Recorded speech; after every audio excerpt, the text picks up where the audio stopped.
Es una rebelión sangrienta. Hay miles de muertos, campos arrasados. Es el infierno en la tierra.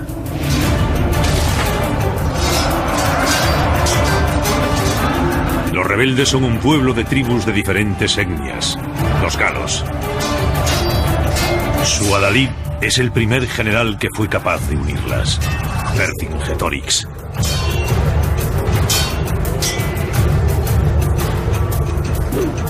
Su enemigo es uno de los generales más famosos y despiadados de la historia antigua, Julio César.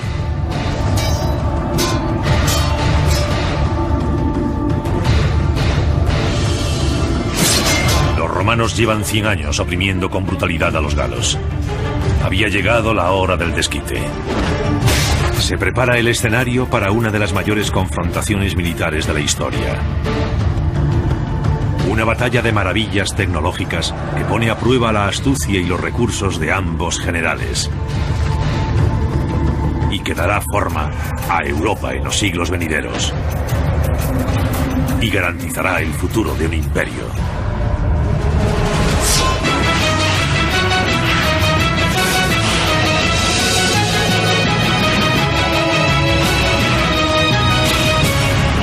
Batallas legendarias, César y el Gran Asedio. Es el año 52 a.C. Julio César ha dirigido durante 6 años una campaña brutal. Su objetivo es conquistar las tierras conocidas como la Galia, para convertirla en una provincia romana.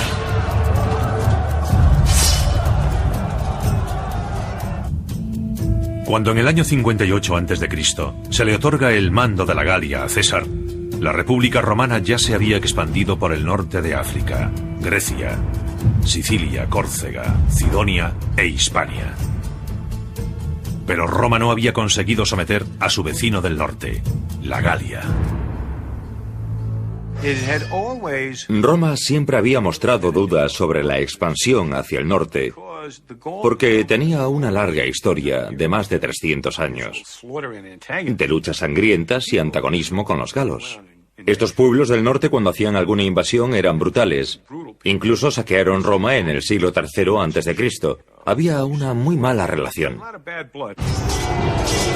Pero la República de Roma es cada día más fuerte.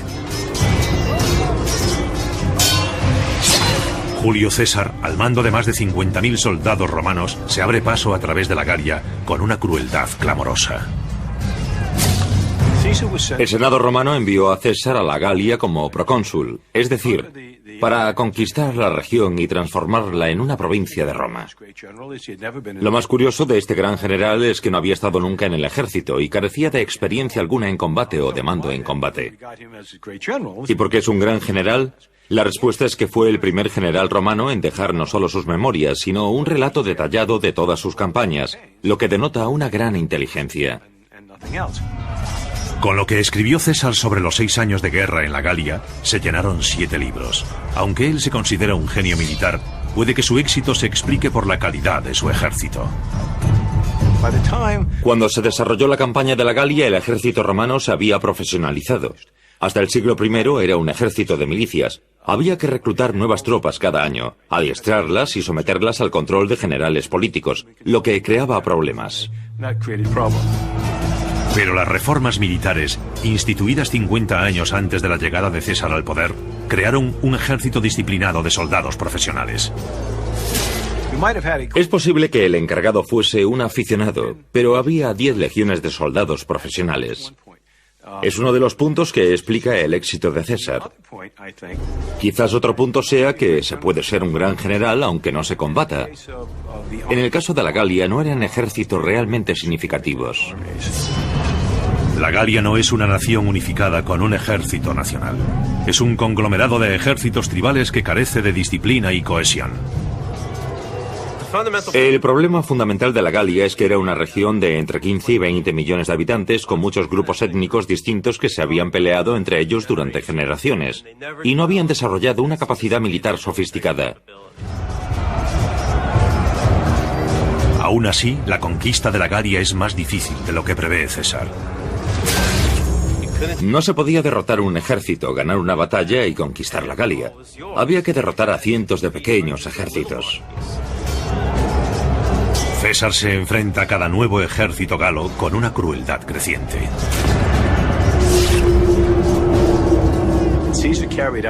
César cometió carnicerías horrendas como producto de la típica brutalidad romana de imponer o bien la amistad de Roma o el terror de Roma.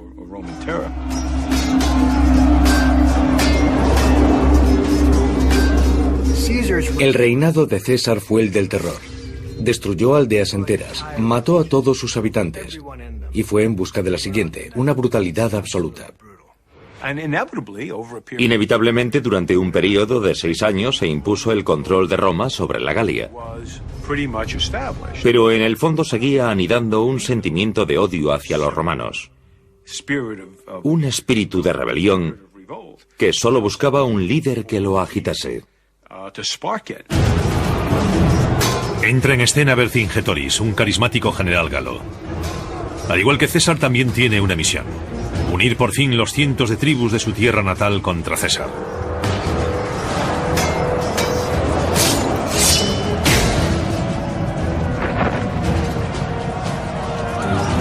Vercingetorix es un rival digno de César.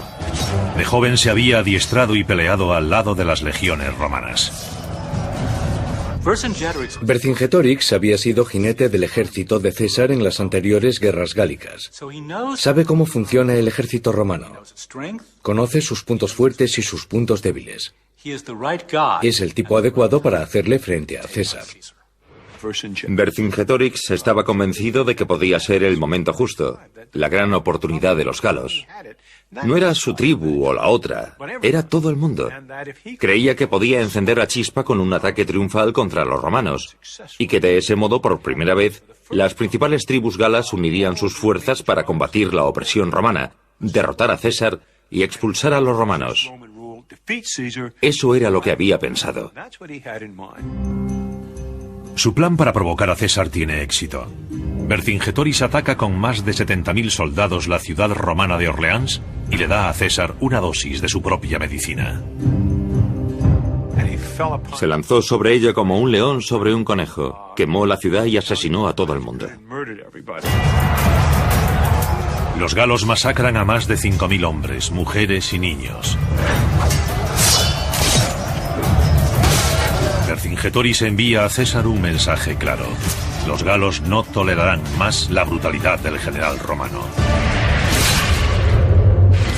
Esa fue la chispa de la revuelta. Fue un hecho señalado que impulsó a los galos a luchar contra Roma. Era la intención de un buen estratega que tuvo éxito.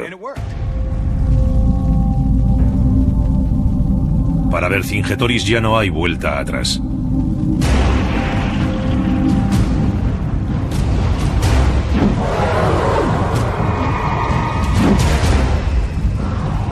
Ha comenzado la revolución.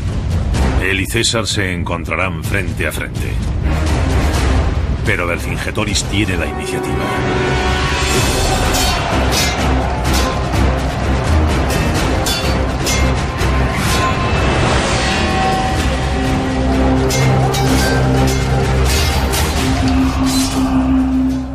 Pronto consigue más victorias, cuenta con el apoyo de un ejército enorme y lo dirige bien. De repente ese hombre es imparable. A pesar de superar a los romanos en número, Vercingetorix sabe que su ejército grande pero desorganizado perdería en una batalla directa y abierta contra el ejército altamente profesionalizado de César. Así que su estrategia consiste en atacar a César con pequeñas incursiones, con una guerra de guerrillas, hasta infligirle tanto daño que los romanos se vean obligados a retirarse a Roma. Su política es la de acosar a los romanos, impedir que se hagan con comida, causarles dolores de cabeza. Para mantener a las tropas romanas en vilo, Vercingetorix hace algo que tendrá una gran repercusión en la historia militar. Convence a los galos para que quemen sus aldeas, sus cosechas, sus campos. Es una estrategia conocida como tierra quemada. Lo quemaban todo. Las ciudades, las aldeas, los campos, todo. En otras palabras, no dejaban nada con lo que pudiese sobrevivir el ejército romano. En agosto del año 52 a.C., tras implantar su táctica de tierra quemada, Vercingetorix dirige una pequeña emboscada contra los romanos cerca de la actual Dijon. El arma favorita de los galos es la espada ancha. Tiene una hoja pesada de hierro diseñada para aplastar con la fuerza bruta. El soldado romano porta una espada corta, de 66 centímetros de largo y 6 de ancho. La espada corta tiene una hoja de acero afilada y se utiliza para apuñalar.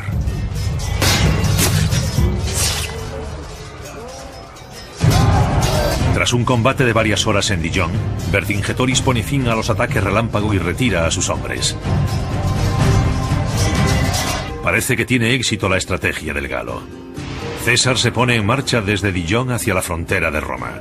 Vercingetorix lo persigue con su ejército para impedir que César alcance Roma y reabastezca sus fuerzas. Baja con su ejército para bloquear el camino de César hacia Roma. Llega demasiado tarde. César ya está al sur del punto en que se encuentra él. Así que está detrás de César, no delante de él. Trata de pasar al ataque. Los romanos dan la vuelta, hay unas escaramuzas y los romanos consiguen pasar. En ese momento, Vercingetorix piensa: se hace difícil alimentar al ejército aquí. Voy a retirarme a mi base principal de aprovisionamiento. Hemos acabado la temporada. César se va al sur y acabaremos esto el año que viene. Fue un error descomunal. Vercingetorix, que piensa que César se retirará a Roma, se pone en marcha con su ejército hacia su base en Alesia, una ciudad fortificada en una colina. Pero César no vuelve a casa, se va en busca de Vercingetorix. Lo que hace César en lugar de volver a casa es dar la vuelta. Acaba con la retaguardia de los galos y los persigue hasta Alesia. Tras el ataque de César sobre la retaguardia gala, Vercingetorix y su ejército huyen a la pequeña ciudad fortificada de Alesia. Al cabo de unos días, la ciudad está rodeada por los 50.000 refuerzos de César. Siguen llegando sin parar. De repente hay 10 legiones romanas rodeando a Vercingetorix, que debía pensar: ¿dónde diablos me he metido? Vercingetorix ha tenido un gran éxito en su guerra de guerrilla contra César. Pero ahora está atrapado y ha perdido la pequeña ventaja que tenían los galos. Este es el tipo de batalla del gusto de César, que está a punto de realizar una de las operaciones de asedio más brillantes del mundo antiguo.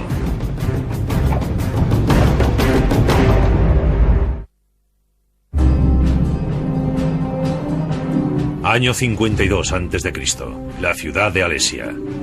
El comandante militar romano Julio César, con más de 50.000 soldados, ha atrapado a 70.000 galos con su revolucionario líder Vercingetorix en el interior de la ciudad. Alesia es muy importante porque es un gran cataclismo final. Militarmente es la última ocasión de impedir que los romanos controlen toda la Galia. Alesia es la moderna ciudad de Alise-en-Reine, localizada en la Francia actual. La ciudad tiene unos 7,5 kilómetros de circunferencia, posiblemente rodeada por un pequeño muro de 1,80 metros de alto.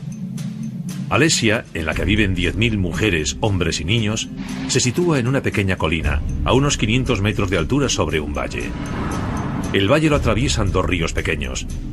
La ciudad está rodeada por una cadena montañosa. Está bien protegida. Es una posición defensiva fuerte para los galos.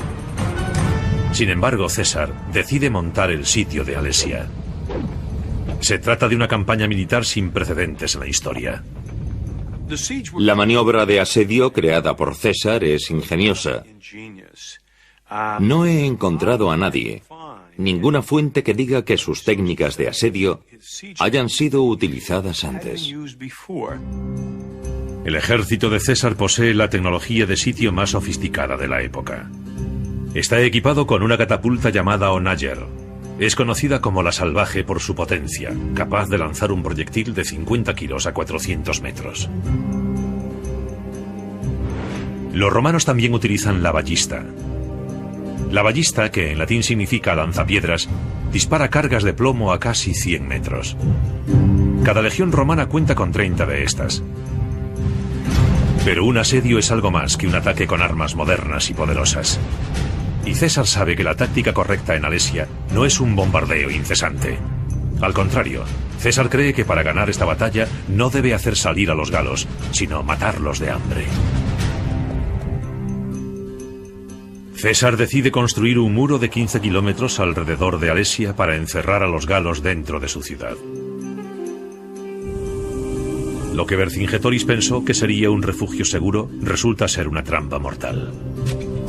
Primero los soldados de César excavan una zanja de 6 metros de ancho y 6 de profundidad. A continuación excavan otra zanja de 5 metros de ancho y 2,5 metros de profundidad que puede llenarse de agua. Después otro foso seco. Finalmente comienzan las obras del muro de 4 metros de altura, rematado por torres de vigilancia cada 75 metros. Lo llaman circunvalación. Se construye un muro alrededor de una ciudad. Se trata de meter en prisión a miles de personas. El propósito de todo eso era impedir que saliese nadie de la ciudad. Podían salir de sus propios muros, pero estaban atrapados en un terreno peligroso entre el muro de madera de los romanos y su propio muro. No es la primera vez que César demuestra ser un maestro de la tecnología. En el año 55 a.C., 3 años antes, cruzaron el Rin 400.000 germanos que buscaban un nuevo hogar y se instalaron en la Galia. César les envió inmediatamente un mensaje brutal. Ordenó a sus tropas, 50.000 soldados, que fuesen al Rin para acabar con los germanos. Lo que hizo a continuación fue horroroso y tecnológicamente sorprendente. César anticipó la maestría tecnológica que acabaría mostrando en Alesia. Construyó un puente en suspensión de 120 metros de largo y 12 de ancho sobre el Rin para perseguirlos en Alemania y masacrarlos. Una vez salvado el río, César lo arrasó todo, brutalmente y sin misericordia. Eran 430.000 personas, entre hombres, mujeres y niños. No hubo supervivientes. Fue una carnicería política deliberadamente calculada para enviar un mensaje a los otros pueblos. Al margen de su brutalidad, el puente de César sobre el Rin sigue siendo uno de los grandes logros de la ingeniería del mundo antiguo. El puente se construyó en 10 días. Fue increíble. Lo construyó con postes, vigas y cables. Lo construyó para decirles a los germanos: el Rin no es una barrera, podemos atraparos cuando queramos. Tras la carnicería, César regresó a la Galia y destruyó inmediatamente el puente. En Alesia, César utiliza la misma superioridad tecnológica para atrapar a los galos dentro de la ciudad. El general Vercingetoris observa cómo se levanta a su alrededor el muro de César. El muro de 4 metros de alto se construye en parte con la tierra sacada de las zanjas, se corona con fortificaciones de madera y se levantan torres de vigilancia cada 75 metros. Encima de todo eso colocan lanzas afiladas, como una versión antigua del alambre de espino, por si alguien intenta escalarlo. El muro se extiende por toda la circunferencia de la ciudad, salvo un par de lugares con barreras naturales. Es una carrera contra el tiempo. En cuanto César concluya el muro de casi 15 kilómetros de perímetro, será impenetrable y quedará atrapada toda la población de Alesia. Unos 10.000 hombres, mujeres y niños, así como sus nuevos inquilinos, los 70.000 valientes soldados galos. Vercingetoris había almacenado carne y maíz en Alesia, pero no le durará para siempre. Los hombres de César podían ir a robar o a comprar provisiones, pero eso es más fácil decirlo que hacerlo. No olvidemos que Vercingetoris había destruido mucho durante su campaña de Tierra Quemada. Vercingetoris sabe que la batalla la ganará el que sea capaz de evitar morirse de hambre. Por eso su única esperanza es impedir la construcción del muro y evitar que los romanos acumulen provisiones. Si consiguiese aguantar a César en la ciudad, tarde o temprano, al ejército romano le resultaría difícil conseguir comida, y eso mermaría sus fuerzas. Lo que tenía que hacer era atacar al ejército romano sin descanso e impedir que almacenase provisiones. Vercingetorix recurre a su antigua táctica, la guerra relámpago. Envía varios miles de jinetes a hostigar a los obreros de César y a los que buscan comida. Vercingetorix se sale con la suya unas cuantas veces, pero al final, durante uno de esos ataques, César lanza un contraataque. No sabemos con certeza de cuántos jinetes disponía César, pero calculo que entre 5.000 o 6.000 y otros 3.000 o 4.000 jinetes mercenarios. Una escaramuza ocurrida entre el muro de César y Alesia. La caballería romana consigue ventaja y los galos se retiran. Pero Vercingetorix ordena cerrar las puertas de Alesia para proteger a los galos que ya están dentro. Los galos sufren muchas bajas. Son hombres sin caballo que tratan de volver a la ciudad. Vercingetorix ha sentenciado a muerte a sus hombres.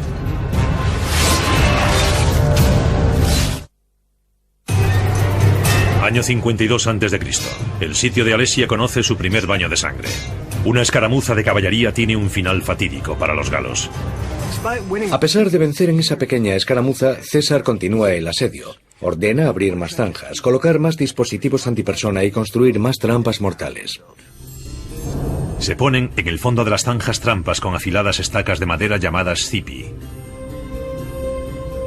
Se extiende una barrera de púas de hierro llamadas stimuli delante de los muros para pinchar los pies de los soldados y los cascos de los caballos.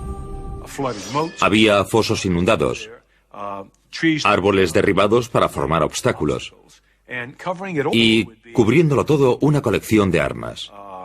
Flechas, flechas con fuego, ondas, proyectiles. Podían crear una lluvia de fuego en una zona de impacto.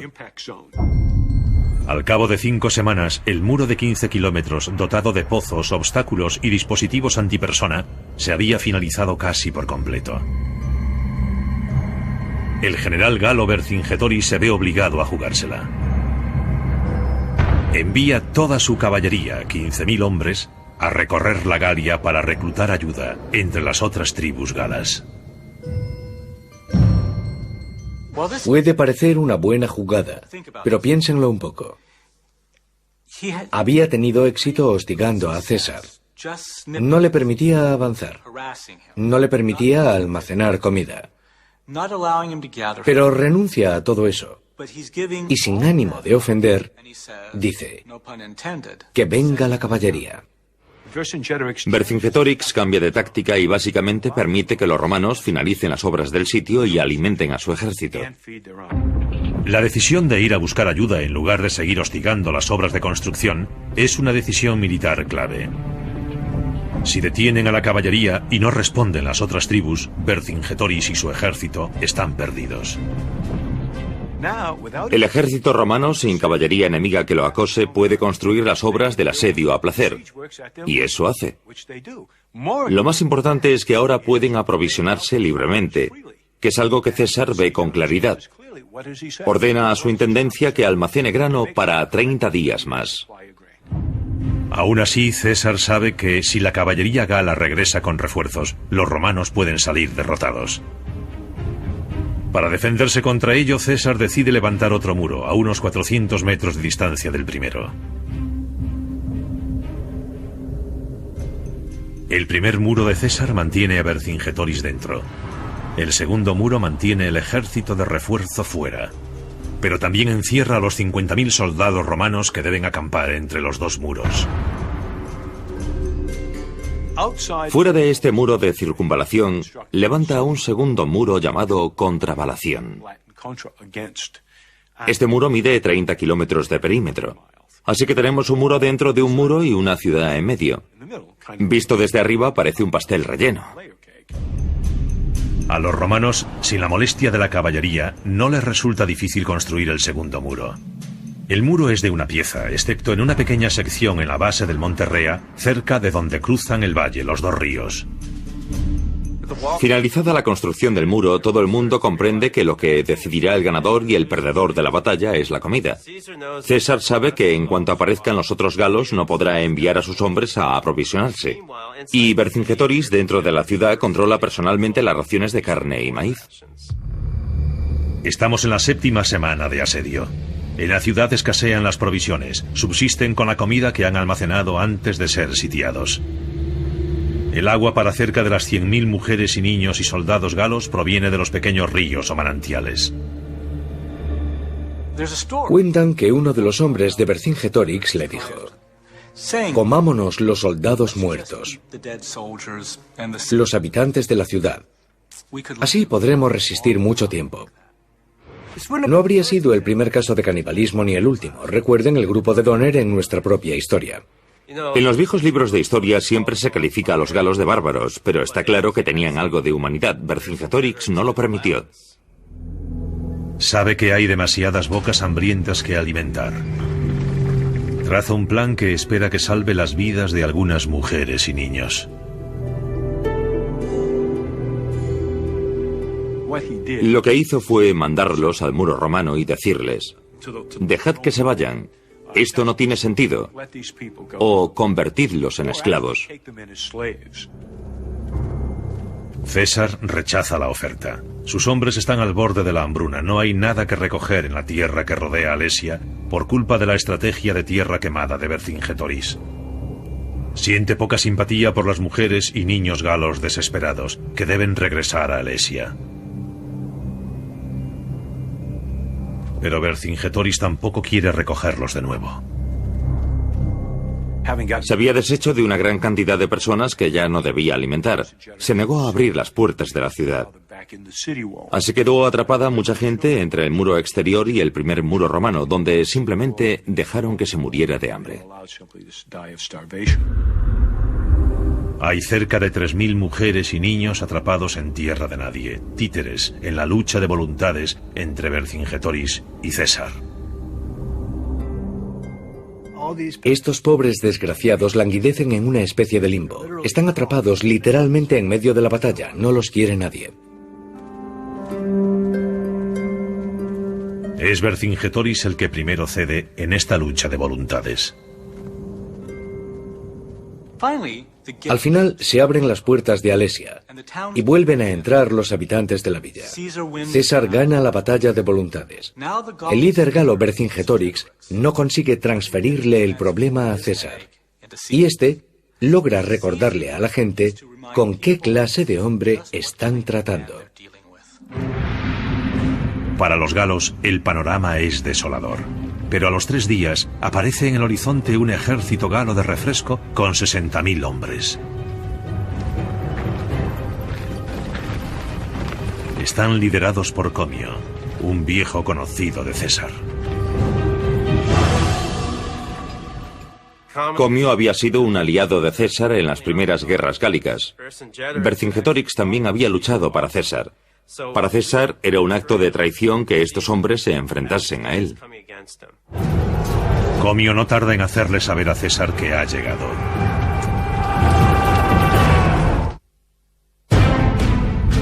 Por primera vez en el sitio de Alesia, parece que César puede estar en apuros. Han venido al rescate 60.000 soldados galos comandados por un hombre llamado Comio. Pretenden ayudar a Vercingetorix, que está atrapado dentro de la ciudad con decenas de miles de civiles y soldados. Comio pasa inmediatamente a la ofensiva.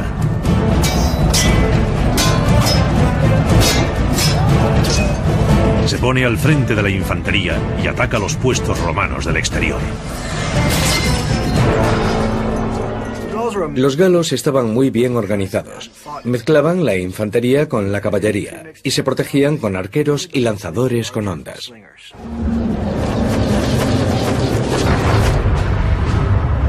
César se ve obligado a enviar 5.000 jinetes a defender el muro, pero lo recibe una lluvia de flechas. Cuando parece que cederán las defensas romanas, César envía refuerzos.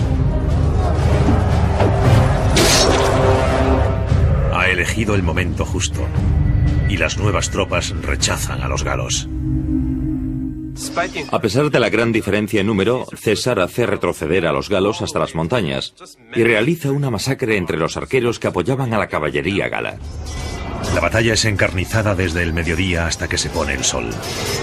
Vencen los romanos. El primer asalto de los galos es un fracaso. La batalla era prácticamente suya. Tenían 4 veces más soldados y aún así no pudieron derrotar a César. No era un buen augurio. Pero Vercingetorix no tiene intención de rendirse. De alguna forma consigue coordinarse con Comio para lanzar un ataque nocturno en todos los frentes contra las posiciones romanas. No sabemos muy bien cómo se comunicarían Comio y Vercingetorix. Puede que tuviesen espías capaces de atravesar el muro, pero no creo que se comunicasen durante la batalla. Aquello era un caos.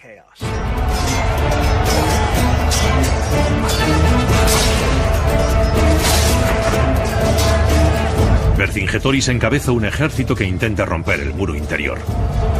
Comio y sus hombres tratan de escalar el muro exterior. Una tercera fuerza gala, también en el exterior, pretende atravesar el muro exterior en el punto más alejado de la ciudad. Los galos aprenden, prueban con tácticas diferentes. Esta vez cuentan con la protección de la noche. Tienen escaleras y ganchos para escalar los muros. Por desgracia para los galos, César sigue teniendo las de ganar. Encaramado a la torre de asedio, ve exactamente lo que hacen los galos. Los hombres de César, desde sus atalayas, rechazan fácilmente a los galos. Lanzaban flechas, pero también tenían grandes cantidades de piedras y estacas afiladas. Nada sofisticado, pero a mí no me gustaría que me lanzasen piedras a la cabeza desde 4 metros de alto.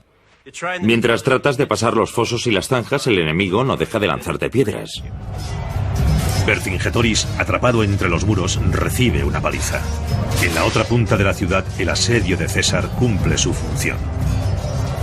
Los pequeños regalos que dejó César, los dispositivos antipersona, eran realmente eficaces.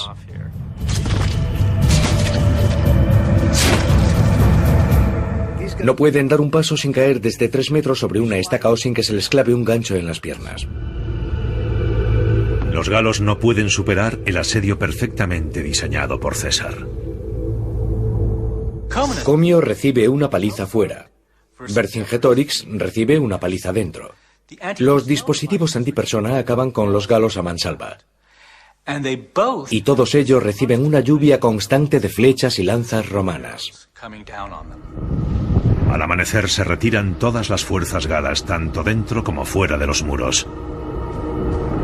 César ha vencido una vez más.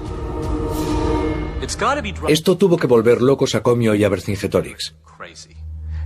A pesar de contar con el triple de hombres, se pasan el tiempo rellenando las zanjas y muriendo a manos de los romanos. César es como un gran jugador de ajedrez. Al sitiar Alesia y luego construir el segundo muro para rechazar a los galos desde el exterior, ha neutralizado la ventaja numérica que tienen los galos. Es una genialidad. Han pasado 5 días. El hambre hace mella en los galos. Estos, desesperados, tratan de buscar el modo de detener a los romanos. Ya han sufrido 2 derrotas, pero tienen que hacer algo. Dentro de la ciudad, la gente se muere de hambre. Por fin los galos descubren el punto débil en el muro romano exterior al pie del monte Rea. César no puede conectar completamente el muro exterior por culpa del río Ose. Es una brecha que pretende explotar Comio. Lo que hacen es acercarse de noche a ese punto débil situado entre 2 colinas y esconderse en el bosque. A la mañana siguiente atacan. Los hombres de Comio pasan por la brecha en el muro y arrasan a la infantería romana.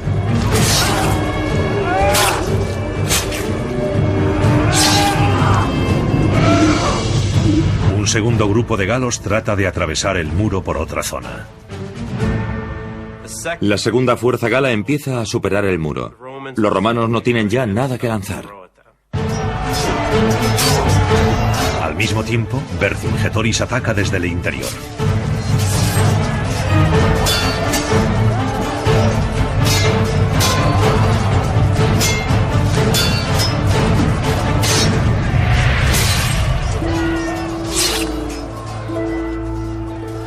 César contempla el ataque galo en los tres flancos desde su torre de asedio. Los historiadores suelen discutir sobre si César era tan buen estratega, pero lo que hizo en esta batalla final fue como dirigir una orquesta. César decide asignar 3.600 refuerzos a defender la brecha en el muro.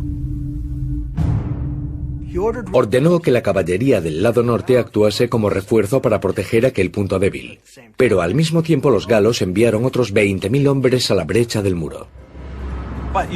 Pero 20.000 hombres no sirven de mucho si hay que hacerlos pasar por un hueco estrecho entre dos ríos, mientras en ambos lados hay campamentos de legionarios y delante un foso y un muro. César observa el cambio de táctica de los galos. Si no consiguen atravesar el muro, lo derribarán. Ahora están junto al muro y empiezan a destruirlo con ganchos de hierro especiales para derribar los muros de las ciudades asediadas. Es el mundo al revés por culpa de los muros de César. Normalmente son los conquistadores los que usan los ganchos, no los defensores. Es una batalla encarnizada en todos los frentes.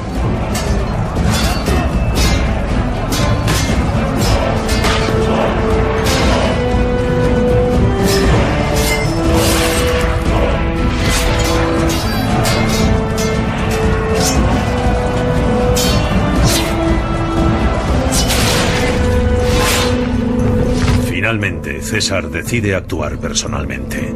Se dirige con otros 2.400 hombres a la batalla.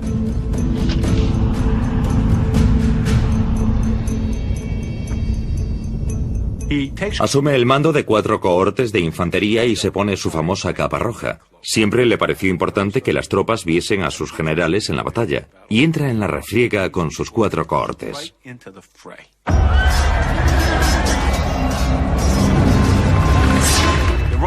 Estaba a punto de romperse la línea romana cuando por fin llegó César con los refuerzos.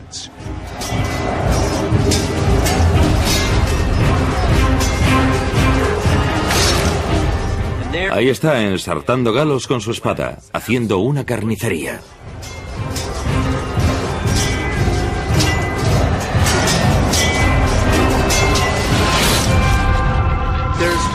Hay una gran diferencia entre un general que dice «al ataque» y otro que dice «seguidme, muchachos».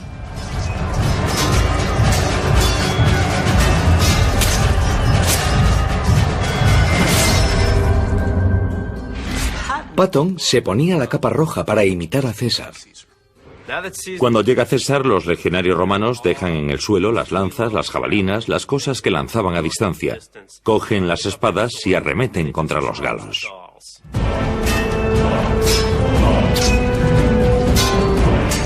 César tiene la iniciativa y no piensa cejar en su empeño.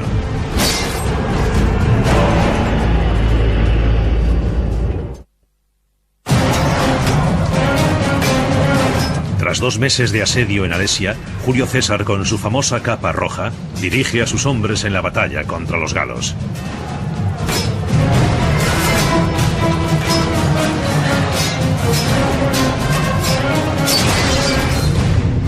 Dicen que las líneas romanas estaban al borde de la ruptura, hasta que llegó el propio César en el último minuto con el refuerzo de 4 cohortes, lo que aumentó la moral de los romanos, porque vieron a su general luchando a su lado con la capa roja.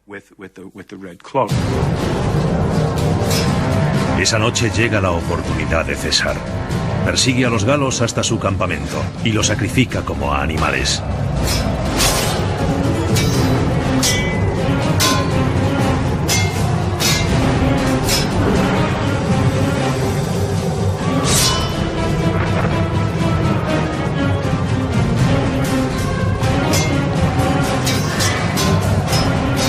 A pesar de que la derrota es inevitable, Vercingetorix sigue luchando. Su estrategia de unir las tribus galas para combatir la opresión romana ha fracasado. Vercingetorix pronto comprende que está perdido.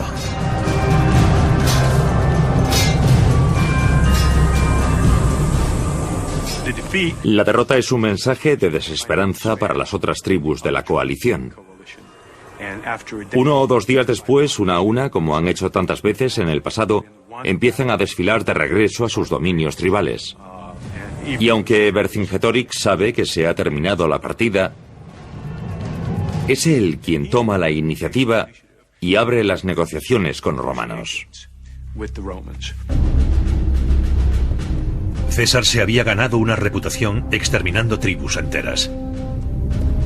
Pero curiosamente, tras esta batalla, decide indultar a los guerreros galos. César fue muy benevolente. No es normal en él, que tiene fama de exterminar tribus enteras. Puede que intuyese que para calmar la insurgencia debía cambiar de táctica. O quizás aprendiese a respetar el espíritu batallador de los galos. Pero fue Vercingetorix el que inició todo esto. Había que dar ejemplo con él.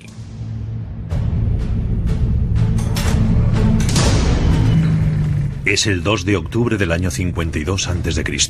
Tras casi 2 meses de una cruenta batalla, Vercingetorix se rinde. Vercingetorix se pone su mejor armadura, atraviesa la puerta y se acerca a César. Detrás de él hay miles de romanos. Imagínense la escena. He aquí el hombre que se atrevió a desafiar a César cara a cara.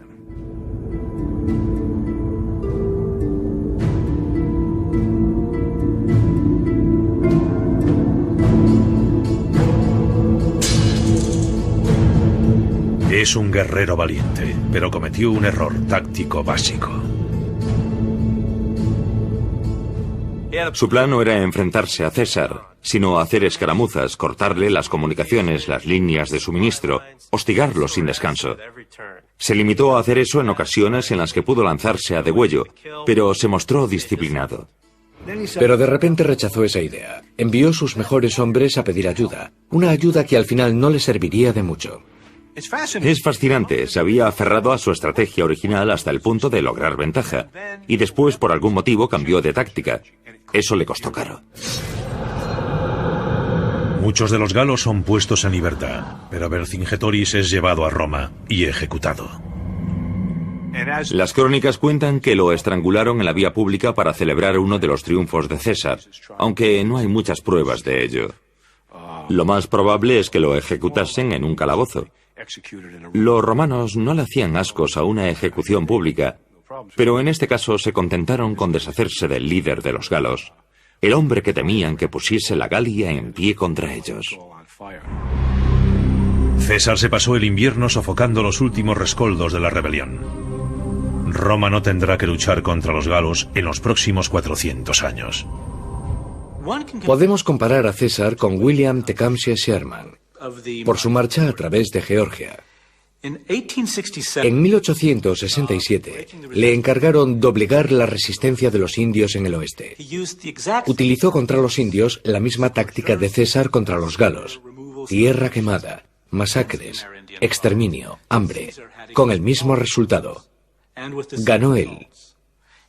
Se crearon reservas para los indios y se convirtieron en americanos.